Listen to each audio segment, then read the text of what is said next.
Hey guys, BuildZoid here, and today we're going to be talking about memory ranks. Yay, this is a terrible video. I've been reshooting this one so much.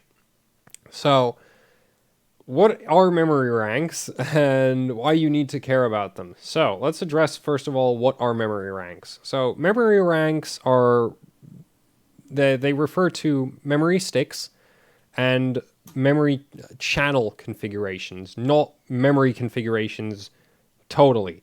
So, for example, this is a dual rank memory stick.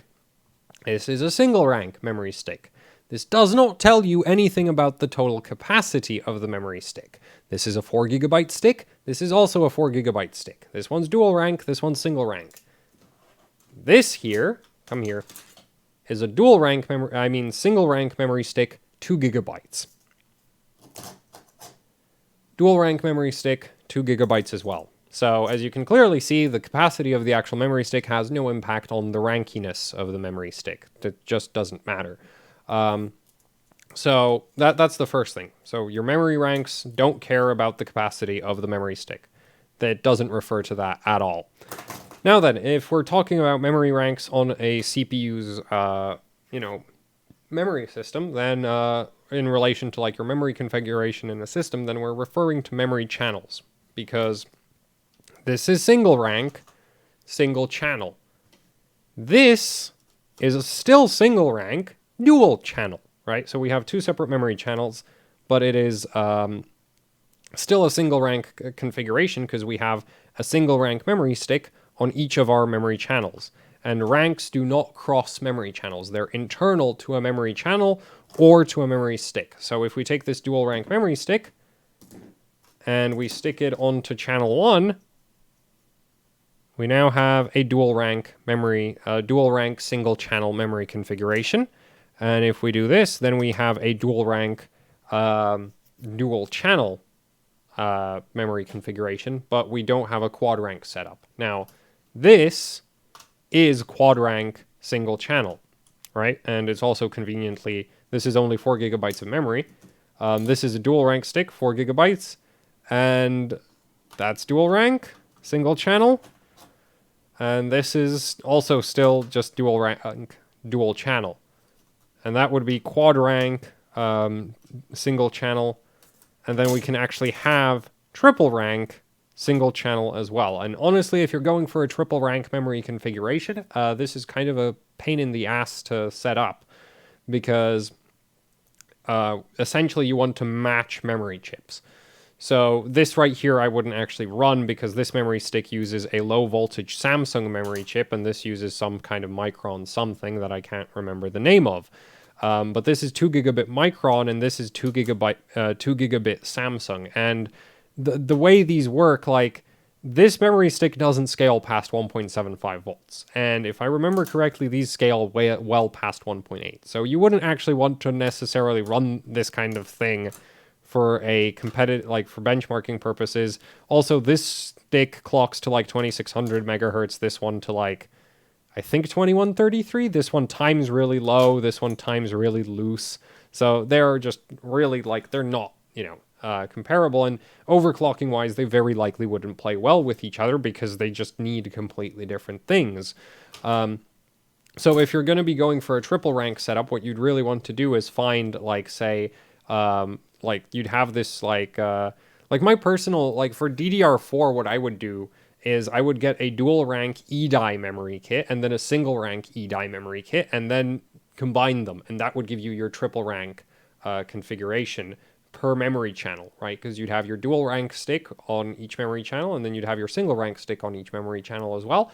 And you'd have a triple rank in each memory channel. And since they're all the same memory chips, they time the same, they won't necessarily time the same, binning variant, a silicon lottery still applies to memory chips, but within reason, they should behave very similarly and they shouldn't have any sort of complaints about timings. Like they shouldn't conflict with each other in any way, shape, or form while overclocking, or at least not too much. Obviously, again, binning variances, some of the sticks just might not clock as high as the other sticks, but they won't have like you can run into situations where like this memory chip, which this is PSC, If I remember correctly, these straight up do not boot if you set the cast latency too high. If you set the timing too high, these will not post. So if you wanted to run like, well, this together, it wouldn't actually work at high frequencies because this needs a really loose cast latency and this won't post at it. So that's something to keep in mind. Like, you don't really necessarily want to mix and match memory chips. Now then, so that's kind of how memory ranks work. Why do we actually have them? Well, it's really rather simple. Essentially, your CPU has a 64, like each memory channel is a 64-bit memory interface. And memory chips come in 8-bit interface flavors, 4-bit interface flavors, and 16-bit interface flavors. So my English is great today. Anyway, so yeah, you can get 4-bit, 8-bit, 16-bit memory chips. And so if you want to hook up, so for the memory channel to work properly, you need 8 8-bit chips, or 4 16-bit chips, or 16 4-bit chips. The 4-bit chips being extremely rare. The 16-bit chips are commonly found for, like, say, laptop memory, embedded systems, just places where you can't afford to just use up a bunch of space on memory chips because, I mean, look at one of these memory sticks, right? Like, these are 8-bit memory chips, and so this is a DDR4 stick. It's still a 64-bit memory channel. So we have 8 memory chips, and, well, they take up a lot of space. If we had 16-bit memory chips, we would only need half as many chips to achieve the same, memory interface width, and so we could basically make a smaller stick. But DIMMs being what they all look like they're always going to be this size, right? Like, you're not going to make them, like, yeah, you can cut them down, you can make them lower, you can try cram them together, but at the end of the day, the memory slot has this pin out. You can't really do anything about that, so you're always going to end up with something roughly this big. So in desktop applications, you're generally going to just see 8x chips because, I mean, why would you bother with anything, other than that? The stick's still going to be the same size. Though you can sometimes encounter 16x memory chips on desktop memory. It's just rather uncommon. So essentially, what you run into as an issue is that, okay, so we have our, memory interface per memory chip. So like we have 8-bit memory chips, but we run into the issue of how do we get more capacity, right? Like, before 4 gigabit memory chips were made, so like the memory chips that make up one of these 4 gigabyte sticks, you couldn't buy 4 gigabit memory chips, right? Before somebody started making 4 gigabit memory chips, you couldn't buy them. And so how would you, so you ran into this issue of, like, okay, so I want I don't know, 4 gigabyte memory stick, but I need to build it with 2 gigabit memory chips. Well, that's why memory ranks were invented. Now, GPUs actually can also have a solution to the same problem as well, but they have a different solution. So with memory sticks, what they decided to do, at least for like DDR memory systems, is what they decided to do is they basically go, okay, the memory chips just share that 64-bit connection, and we choose which group of memory chips we're essentially working with at any given time. So this memory stick is made up of 16 memory chips because it's dual rank. So it looks like this stick right here, right? We have double-sided like that. Looks basically the same from both sides as a result, whereas this is a single-sided stick and it's single rank. So we only have 8 memory chips total on it. So with a dual rank memory stick, what the memory controller can essentially do, or even a dual rank memory configuration like this, right, where we have 2 single rank sticks, essentially what the memory controller does is it chooses a memory rank to work with, and then it works with it, and then it starts working, and then once, it runs out of space on there or whatever, it can start working with the next memory rank. And that's why memory ranks exist. They just solve the issue of how do we hook up more memory chips to a limited width memory interface, because obviously, like, yes, you could add more memory channels to the CPU, but that means more traces to lay out. It means much more complexity, much larger CPU, like, it just makes everything more expensive. So the cheapest solution to that is just make the memory chips share the interface, and we're just going to choose which set of memory chips is going to be using the interface at any given time. So That's where we get our memory ranks from. You can just choose which rank of memory you're going to be working with, and then you can work with the other one. Now, the cool thing is, on modern memory controllers, not only do memory ranks solve the issue of, how do you get more memory capacity when your memory chips aren't large enough, like when you don't have large enough memory chips, well, they also give us a small performance benefit because of rank interleaving. So essentially, the memory controller can choose to do one operation on one memory stick, on one memory rank, and do another operation on the other memory ranks, as long as the operations don't conflict, right? So if we're like, say we're reading a piece of data from this memory stick. Well, if we're reading data from this memory stick, there's nothing stopping us from refreshing this one. We can happily refresh this memory stick and read from this one. While that is happening. So essentially, we can get some extra performance by not having to wait for this stick to refresh. Because otherwise, we would read, refresh, and then we can start reading again. Whereas in this configuration, we can go read, refresh, read, refresh, read, right? There's no pausing. We can just keep rolling as long as the each of the operations on the memory stick is it like they're not both trying to access, like you can't read both sticks at the same time as you can't write both sticks at the same time, because then you'd write or read the same thing to both of them. Well, if you tried to read both of them at the same time, you'd actually read different things.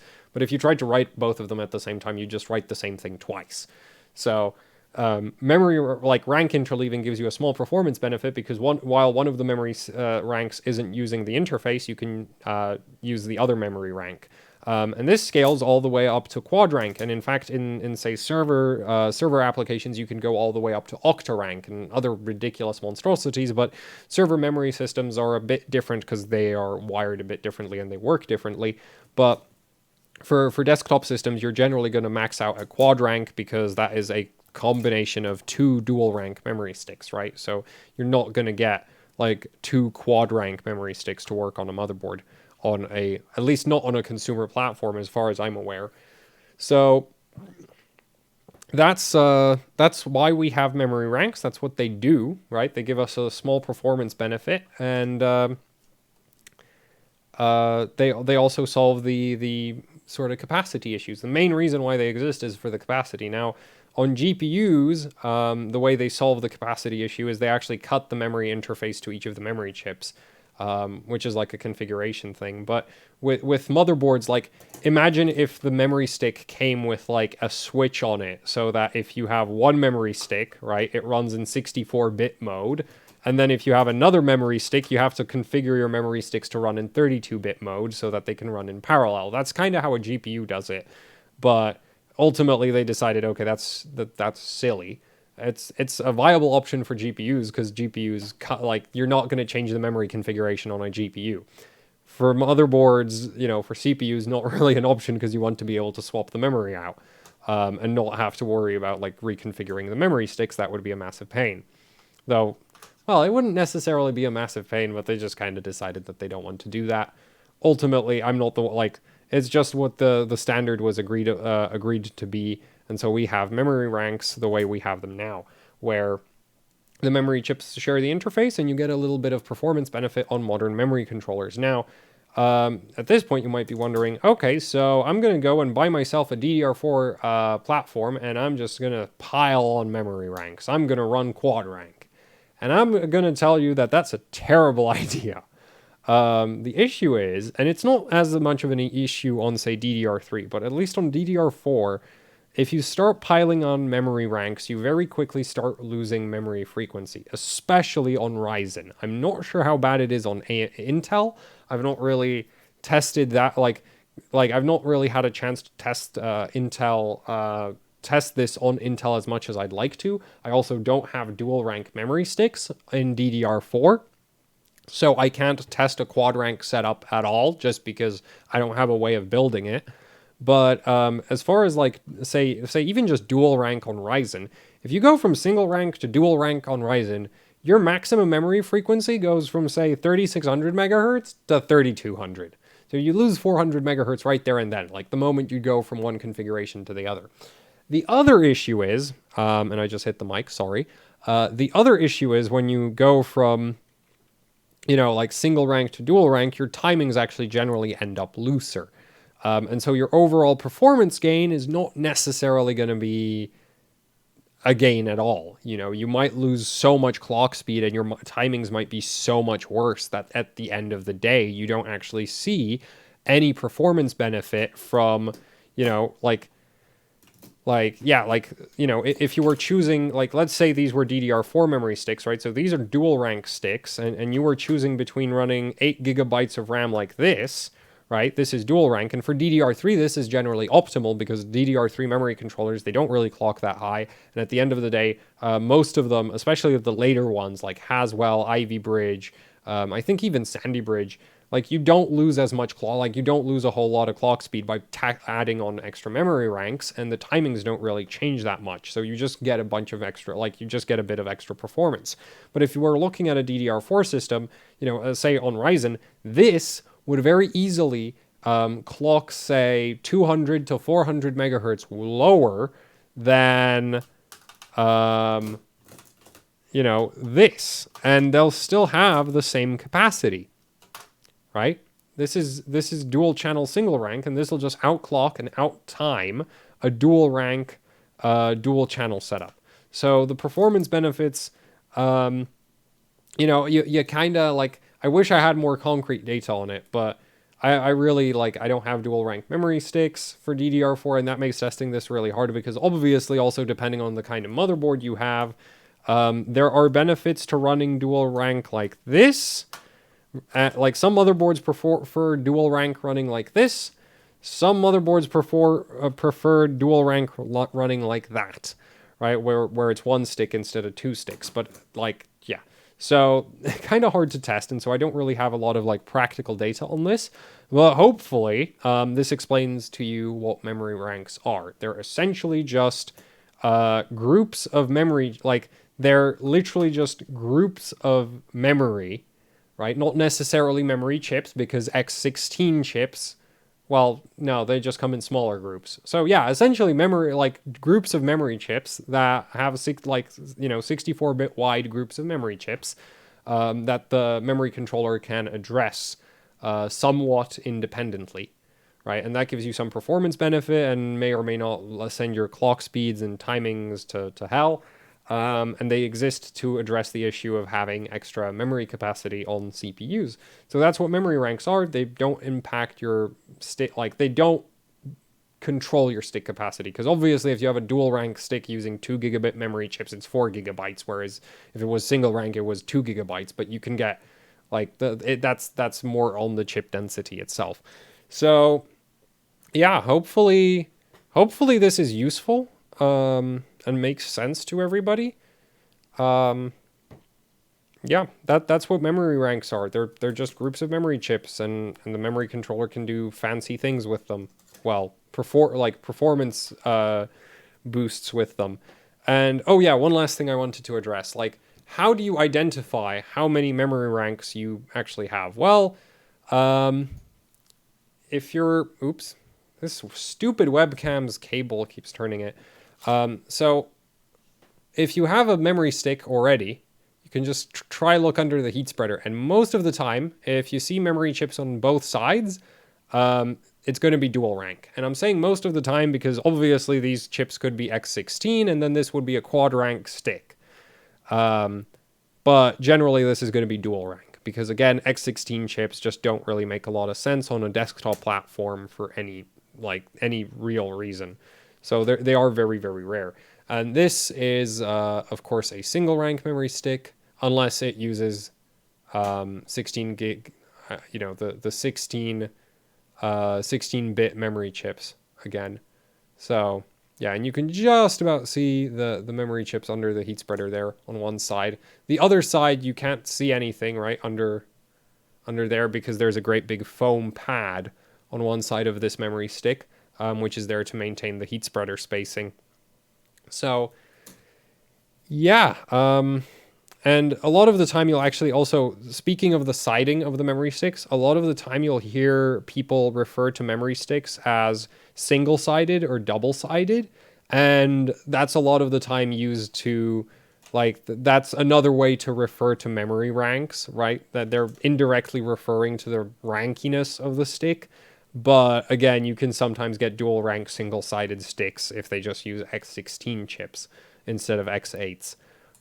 So yeah, it's not really like how many sides the memory stick has occupied doesn't really always work. But generally, you know, if you see only one side populated, you can be pretty certain it's single rank. If you see both sides, it's probably dual rank. And that's kind of that. So yeah. Um, that's definitely, at this point, I think that's it for the video. So I guess thanks for watching. Like, share, subscribe. Leave any comments, questions, suggestions down in the comment section below. And hopefully I didn't make any mistakes. Unfortunately, memory really isn't like my area of expertise. Though recently, I mean, I've run out of articles to read about VRMs. So let's just say I've moved on to the RAM. And I hate to say this though, like, but honestly, the performance gains from like different memory performance gains, like in synthetic benchmarks, they tend to be pretty significant. In the real world, not so much. So, you know, if you're now like stressed out about the rankiness of your next memory kit, don't be. It will probably doesn't like it. Probably like you wouldn't probably notice the difference between a dual rank kit and a single rank kit in day-to-day usage. Actually, if anything, you'd probably notice that if you're on Ryzen, your dual rank kit clocks like absolute trash. So, you know, it's just like one of the, and honestly, as long as you're not buying like 16 gigabyte sticks for DDR4, which currently have to be dual rank because nobody is making 16 gigabit chips yet, or at least none are available retail yet, as far as I know. But anyway, you know what? Let's just end this video. So yeah, thanks for watching. Like, share, subscribe, leave any comments, questions, suggestions down in the comment section below. And if you'd like to support what I do here with actually hardcore overclocking, I have a Patreon. There's also t-shirts you can buy. You can find a link to all of that down in the description below. And yeah, man, it's been ages since I last shot a video. So if this one's crap, that's why. Anyway, I'm going to go look for the mouse. Oh, there it is. Okay, stop button. Come here.